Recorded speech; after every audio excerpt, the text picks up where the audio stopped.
नमस्कार प्यारे बच्चों, आप सभी लोग कैसे हैं। उम्मीद करते हैं बहुत अच्छे होंगे। स्वागत है आपका इस नए वीडियो में। संकल्प 333 के इस यूट्यूब वीडियो में हम लोग सीखेंगे बहुत ही कंफ्यूजिंग टॉपिक सम विषम और भाज्य अभाज्य। हम लोग जान पाएंगे इसमें कि सम विषम में क्या अंतर होता है और भाज्य अभाज्य में क्या अंतर होता है, कौन सी संख्याएं भाज्य होती हैं और कौन सी संख्याएं अभाज्य होती हैं। और हम लोग सीखेंगे अपनी ही स्टाइल में, कोई किताबी भाषा नहीं होगी। तो सबसे पहले हम लोग जानते हैं कि सम संख्याएं और विषम संख्याएं क्या होती हैं।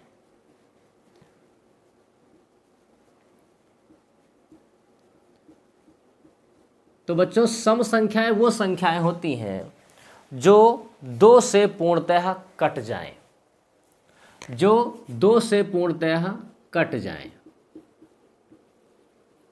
उन्हें हम क्या बोलेंगे, सम संख्या बोलेंगे। अगर हम उदाहरण लें तो उदाहरण कौन से होंगे, जैसे 4 भी दो से पूर्णतः कट जाती है। 14 भी दो से कट जाती है। 28 भी दो से कट जाती है। यानी 4, 14, 28 जितनी भी संख्याएं हैं दो से कट जाती हैं तो वो संख्याएं सम संख्याएं कहलाती हैं। आगे बढ़ जाते हैं। विषम संख्याएं क्या होती हैं। सीधी सी बात है, इसका उल्टा होगा। जो दो से कट जाती हैं वो सम संख्याएं होती हैं, जो दो से नहीं कटेंगी वो विषम संख्याएं हो जाती हैं। जैसे 17 क्या दो से कट रही है, नहीं कट रही है, ये विषम संख्या हो गई। 23 क्या दो से कट रही है, नहीं कट रही है, ये विषम संख्या हो जाएगी। बात समझ में आ रही है।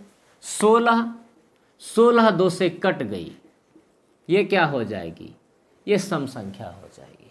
तो सम संख्याएं वो संख्याएं हैं जो दो से विभाजित हो जाएं या कट जाएं, और विषम संख्याएं वो होती हैं जो दो से ना कटें। इसमें कौन सा कन्फ्यूजन है, इसमें कोई कन्फ्यूजन नहीं है। कन्फ्यूजन कहाँ आता है, कन्फ्यूजन आता है भाज्य और अभाज्य में, क्योंकि हम लोग भाज्य अभाज्य और सम विषम को कर देते हैं एक में मिक्सअप। फिर हम समझ नहीं पाते हैं कि ये सम है कि विषम है कि भाज्य है कि अभाज्य है। तो सम विषम के लिए हम लोग नया एकदम अलग सा नियम सीखे हैं। दो से जो कट जाए वो सम है, जो दो से ना कटे वो क्या है, विषम है। और भाज्य अभाज्य के लिए हम लोग एकदम अलग नियम अप्लाई करेंगे। कौन सा नियम, तो पहले जानते हैं कि कौन सी संख्याएं भाज्य हैं, कौन सी संख्या अभाज्य हैं, फिर जानेंगे इसके लिए नियम कौन सा अप्लाई होता है। बच्चों, भाज्य संख्याएं वो संख्याएं होती हैं जो एक से कट जाए, स्वयं से कट जाए और किसी और एक संख्या से कट जाए। किसी और संख्या से कट जाए वो संख्या हमारी भाज्य संख्या कहलाती है। जैसे मान लेते हैं हम 24 क्या एक से कट रही है, हाँ कट रही है। क्या खुद से कट रही है, 24 से कट रही है, हाँ 24 से कट रही है। 24 एकन 24 कट रही है। और किसी भी एक संख्या से, आप देख रहे हो हमने आपको विभाज्यता का नियम पढ़ाया था, ये संख्या दो से भी कट रही है। यानी ये संख्या क्या है, हमारी भाज्य संख्या है। ये क्या है, हमारी भाज्य संख्या है। इसमें किसी को डाउट नहीं होना चाहिए। कोई सोचे कि ये तो 3 से भी कट रही है, ये 4 से भी कट रही है, ये 8 से भी कट रही है, तो मारो गोली। हमें केवल 3 की जरूरत है कि एक से कट जाए और स्वयं से कट जाए और किसी और संख्या से, किसी भी एक और संख्या से कट जाए, तो वो क्या कहलाएगी, हमारी भाज्य संख्या कहलाएगी। तो अभाज्य संख्या कौन सी हुई,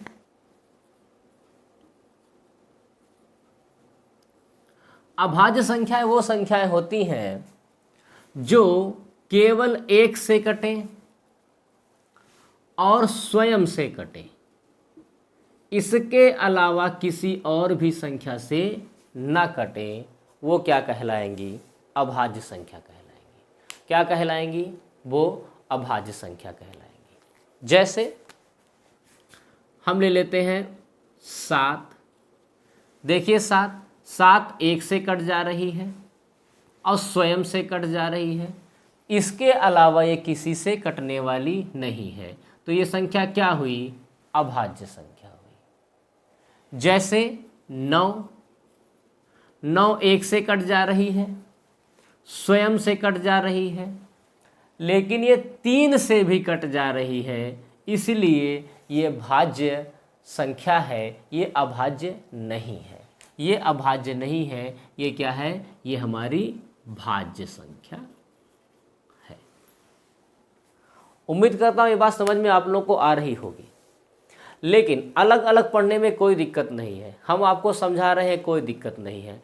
लेकिन जब अचानक से कोई पूछ देता है कि भाज्य और ये संख्या भाज्य है कि अभाज्य है, सम है कि विषम है, तो दिमाग में बहुत बड़ा कन्फ्यूजन पैदा हो जाता है। उसी कन्फ्यूजन को दूर करने के लिए हम भाज्य और अभाज्य के लिए बहुत ही एक शानदार सी थ्योरी लाए हैं। बहुत ही आसान सी थ्योरी है, जिसका नाम दिया है हमने व्हाट्सएप थ्योरी। व्हाट्सएप अगर आप लोग चलाना जानते हैं, यूट्यूब देख रहे हैं तो व्हाट्सएप तो चलाते ही होंगे। अगर आप व्हाट्सएप चलाना जानते हैं तो भाज्य अभाज्य इस वीडियो को देखने के बाद में कभी नहीं भूलेंगे। आप लोग जब व्हाट्सएप चलाते होंगे, अगर किसी को मैसेज सेंड करते होंगे तो उसमें पहले एक टिक होता है। अगर वो मैसेज डिलीवर हो जाता है तो वो 2 टिक होता है।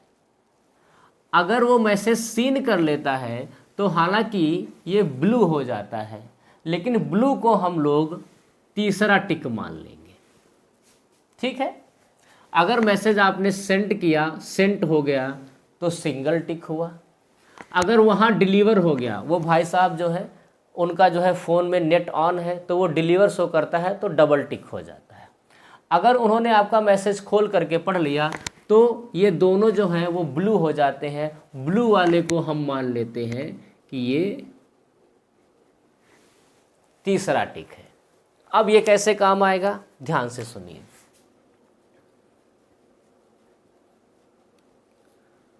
भाज्य संख्याओं में हमको 3 टिक चाहिए। अगर 3 टिक मिल गए तो वो संख्याएं भाज्य होंगी।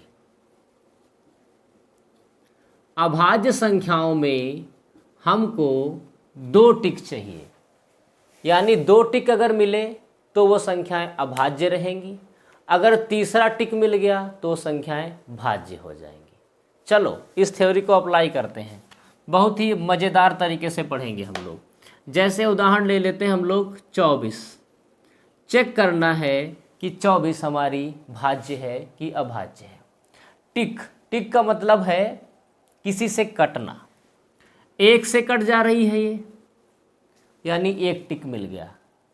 खुद से कट जा रही है ये, दूसरा टिक मिल गया। और 2 से कट जा रही है ये, तीसरा टिक मिल गया। इसके बाद मिल जाए तो कोई फर्क नहीं है, कम से कम 3 टिक मिल गए। बेटा कम से कम 3 टिक मिल गए, इसका मतलब ये संख्या हमारी क्या हुई? भाज्य हुई। क्या हुई? भाज्य हुई। ले लेते हैं हम लोग 4। 4 1 से कट गई और खुद से भी 4 कट गया और ये 2 से भी कट गया, यहाँ भी 3 टिक मिल गया, यानी ये क्या हो गई? भाज्य संख्या हो गई। 2 ले लेते हैं। सबसे बड़ा कन्फ्यूजन तो यहीं पर पैदा होता है जब 2 और 1 की बारी आती है, तब समझ नहीं आता कि ये भाज्य है कि अभाज्य। 2 क्या है? 2 सम है, लेकिन भाज्य संख्या जो है वो ऐसा लगता है कि भाज्य और सम मिलती जुलती चीज़ें हैं, दिमाग में घर बना लेती हैं कि भाज्य और सम दोनों सगे भाई बहन हैं। इसलिए 2 भाज्य जैसा महसूस होता है और दिमाग तुरंत ही सरेंडर कर देता है कि 2 तो यार हमें लग रहा है सम है, 2 सम है, बिल्कुल ठीक है, लेकिन वो भाज्य नहीं है। कैसे नहीं है, अभी ध्यान से देखना। भाज्य के लिए 3 टिक की ज़रूरत होती है, इसलिए हम इसको बिल्कुल अलग थ्योरी से पढ़ा रहे हैं। 2 1 से कट जा रही है, 1 टिक। खुद से कट जा रही है, 2 टिक। इसके अलावा ये किसी और संख्या से नहीं कटेगी बच्चों, इसलिए ये दिल गवाही करता है कि 2 जो है वो एक भाज्य संख्या है। क्यों? सम होने की वजह से। लेकिन बच्चों ये भाज्य संख्या नहीं है, क्योंकि हमको 2 ही टिक मिले हैं। अगर 2 टिक मिलेगा तो वो संख्या क्या कहलाएगी? अभाज्य कहलाएगी। क्या कहलाएगी? अभाज्य कहलाएगी। कुछ कुछ बात समझ में आ रही है? अब चेक कर लेते हैं बहुत बड़ा जो कन्फ्यूजन होता है, एक, कि एक क्या है। ये तो कन्फर्म हो गया कि 2 क्या है, 2 हमारा अभाज्य है। इसी प्रकार से 3 क्या है, 3 भी अभाज्य होगा। कैसे? क्योंकि 3 1 से कट जाएगा, नो प्रॉब्लम। स्वयं से कट जाएगा, नो प्रॉब्लम। किसी और संख्या से नहीं कटने वाला है। यानी कितने टिक मिले? केवल 2 टिक। 2 टिक मिलेंगे तो वो संख्या क्या कहलाएगी? अभाज्य कहलाएगी। आ जाते हैं 1 की तरफ। 1 तो केवल 1 से ही कट रहा है। अब वो 1 क्या है? वह खुद स्वयं है। बच्चों इसमें दूसरा टिक भी नहीं मिल पाया। क्यों नहीं मिल पाया? क्योंकि 1 केवल 1 से ही कट रहा है और वह 1 तो स्वयं है। 2 बार थोड़ी ना लिख सकते हैं उस चीज़ को। जब 2 बार नहीं लिख सकते हैं तो टिक हमारे पास क्या हुआ? 1 टिक है। अब 1 टिक के लिए कोई नियम ही नहीं है, क्योंकि अगर भाज्य है तो 3 टिक होने चाहिए, अभाज्य है तो 2 टिक होने चाहिए। लेकिन 1 के पास तो न 2 टिक हैं न 3 टिक हैं, इसलिए 1 बेचारा ना तो भाज्य है और ना ही अभाज्य है। इसलिए 1 को किसी में काउंट नहीं करते। 1 ना तो भाज्य है और ना ही अभाज्य है। तो एक गलतफहमी दिमाग से बिल्कुल निकाल दीजिए कि सम विषम और भाज्य अभाज्य को आप एक तरीके से ट्रीट कर सकते हो। नहीं, दिमाग में समझ में आता है कि 1 क्या है, 1 जो है विषम है। 1 विषम है तो 1 अभाज्य भी होगा। नहीं बेटा, 1 ना तो भाज्य है और ना तो अभाज्य है। अभी जो 23 तारीख को पेपर यूपी टेट का हुआ है उसमें आया था कि 50 से कम अभाज्य संख्याओं को लिखो, उनकी काउंट करके संख्या लिखो। तो बच्चों गड़बड़ी उन्हीं बच्चों ने की है जिन्होंने इस थ्योरी पर ध्यान नहीं दिया है। कठिन कठिन सवाल लगाते रहे, सरल सवाल आए उसी में दिक्कत उनको हो गई। वो क्या काउंट कर लिए? वो 1 को काउंट कर लिए और संख्या बढ़ा करके लिख दी, जबकि 1 जो है वो ना तो भाज्य है और ना ही अभाज्य है। कुछ कुछ बात समझ में आ रही है? ठीक है, तो भाज्य अभाज्य हम लोग समझ गए। अगर अभाज्य में ही थोड़ा सा और आगे बढ़ेंगे हम लोग,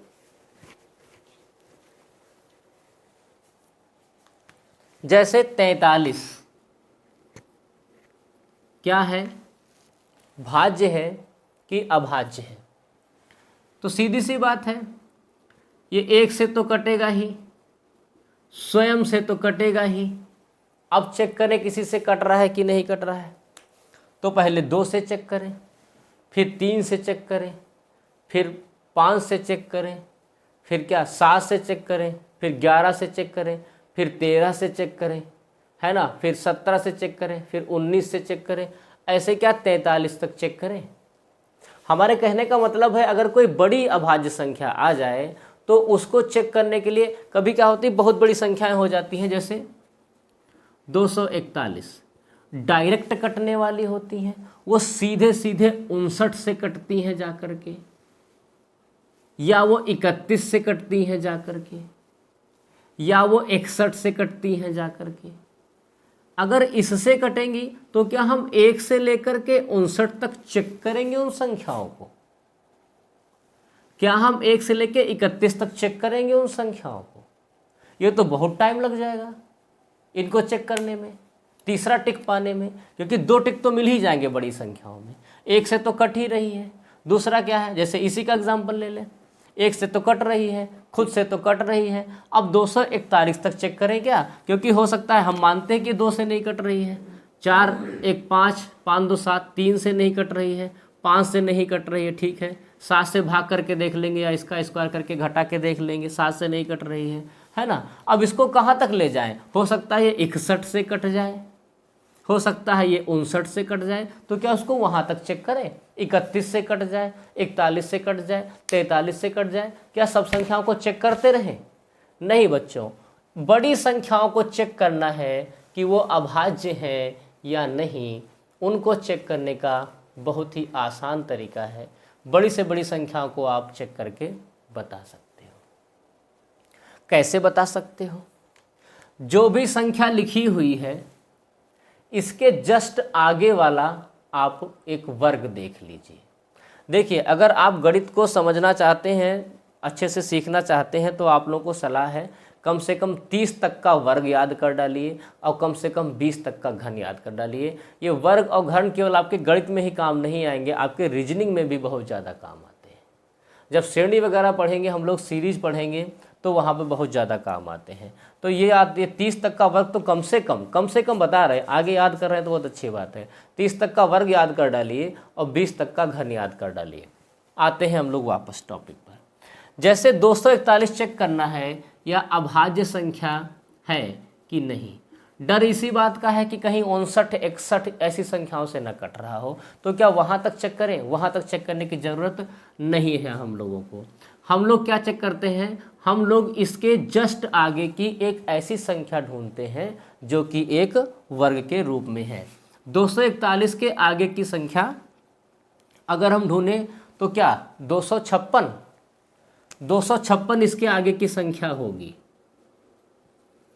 और 256 का जो वर्गमूल कर लीजिए, 256 का वर्गमूल 16 होता है। 256 का वर्गमूल 16 होता है। अब इस 16 के नीचे की संख्याओं को ही आपको चेक करना है बस। 256 के वर्गमूल हमने कर लिया 16। अब इस 16 के नीचे की संख्याओं से ही आपको चेक करना है, यानी 1 से लेकर के 16 तक की संख्याओं को ही आप चेक कर लीजिए। भाग करके देख लीजिए, काम चल जाएगा। और आसान कर देते हैं, 1 से 16 तक की सारी संख्याओं को आपको चेक नहीं करना है, केवल अभाज्य वालों को ही चेक करना है। जैसे 2 से चेक कर लीजिए, 3 से चेक कर लीजिए, 5 से चेक कर लीजिए, 7 से चेक कर लीजिए, 11 से चेक कर लीजिए, 13 से चेक कर लीजिए। बस सभी संख्याओं को भी आपको चेक नहीं करना है। आप भाग करके देखिएगा, किसी से भी नहीं कट रही होगी। ये हमारी संख्या क्या हो जाएगी? एक अभाज्य संख्या हो जाएगी। उम्मीद है कि ये बात आपको समझ में आ रही होगी। अभी अगले वीडियो में इसके कुछ और हम एग्जाम्पल्स करा देंगे, क्योंकि बड़ी से बड़ी भाज्य संख्याओं को कैसे समझते हैं, कैसे लिखते हैं। तब तक हमारे YouTube चैनल संकल्प 333 के साथ में जुड़े रहिए। अगर आपको ये वीडियोस पसंद आ रहे हैं, बेसिक बातें समझ में आ रही हैं, तो अपने दोस्तों को ज़रूर ज्वाइन कराइए। बहुत बहुत धन्यवाद। शुभ रात्रि, गुड नाइट।